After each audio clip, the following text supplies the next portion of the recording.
Hello, everyone. Continuing on yesterday's story about Ukraine's proposal to hold elections if there is a reasonably long ceasefire. Of course, leave it to Russia to basically continue acting like a complete fucking asshole. They're saying, oh, sure, one day. No matter where you live in the world, if your country has elections, you probably have an idea as to what it takes to organize one, right? There need to be polling places. They need to be secure. There need to be ballots. There need to be mechanisms by which to vote. There need to be ways to get people there. There need to be ways to process all of the people who want to cast their votes. There need to be ways to count up the results and present them and then implement them. Russia said, no, we'll give you one day when we will stop murdering your civilians so that you could have an election. And that is just mockery. Of course, Ukraine can't accept this. And of course, what's Russia going to do? They're going to point a finger at Ukraine and say, oh, see, we were so compromising. And the nasty Ukraine wouldn't agree to our such an ever generous proposal. Come on.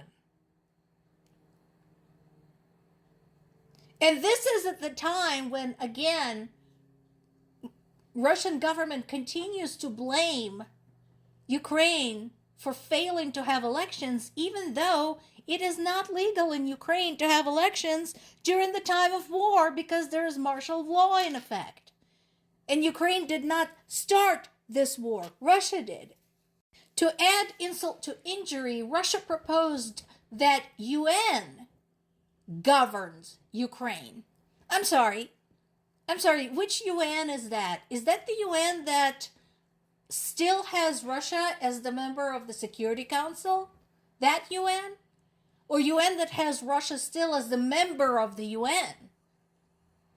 UN that hosted numerous sessions in which Russian delegations spewed its conspiracy theories about military geese and mosquitoes. I'm not joking. Look it up. That UN? That one? Yeah, sure. Yeah, that's a really great idea. I like what Zelensky said about Putin during the Munich conference going on right now. He called him a slave to war. That's not a bad way to call Putin.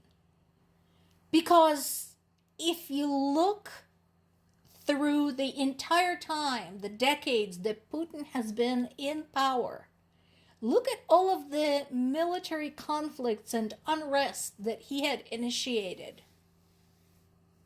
Again, you don't have to take my word for it.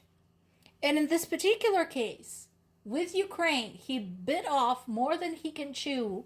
And now he doesn't know how to extricate himself from this situation. So his only choice to save face, in his opinion, is to keep murdering people in droves, but keep claiming that everything is going great. I do not blame the Ukrainian delegation for saying, you know what, fuck this. We want 20 years of security guarantees from the U.S. and other ally before we sign any kind of peace agreement. Can't blame them at all because, once again, refer to the Budapest Memorandum. That's why.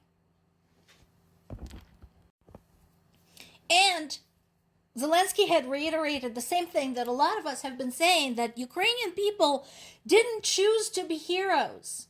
They don't want to be heroes. They don't want to be called resilient.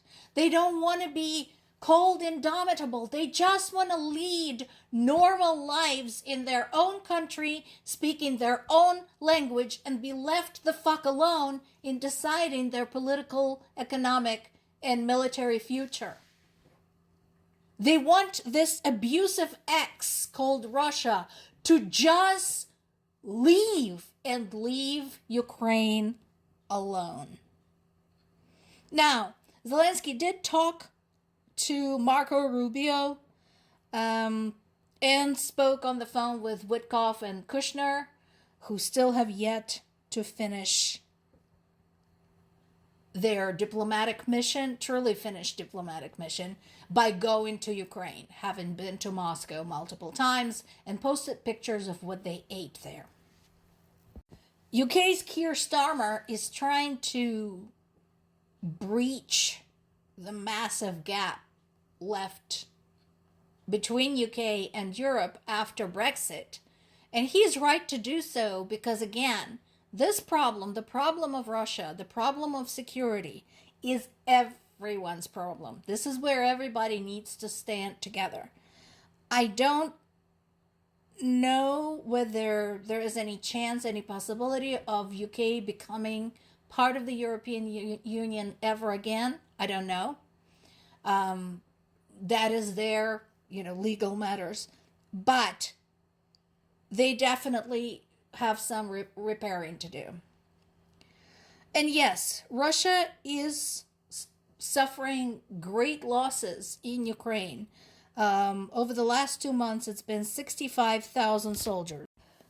For comparison, Union City, New Jersey has over 68,000 people. Hoboken, New Jersey has over 60,000 people.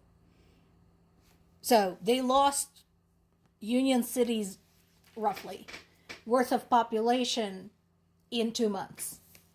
But again, it's not about how we see these losses, because we understand that this is an insane loss of life. This is an insane waste. The point is how Russia sees this, and Russia is not stopping. They're not getting it. And meanwhile, Ukrainian civilians continue to die. What else is new? At least 3 people were killed, 15 were wounded in the latest series of Russian attacks across Ukraine.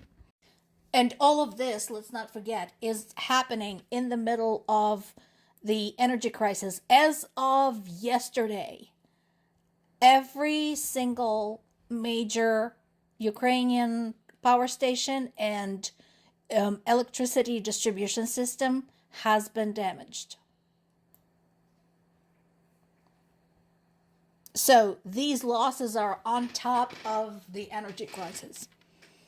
So the latest attack included 83 drones. The attack took place overnight. At least 25 of them reached their targets across 12 different locations, including Kherson region, where 2 people were killed, and my native Zaporizhia region, where we also saw some casualties. More to come.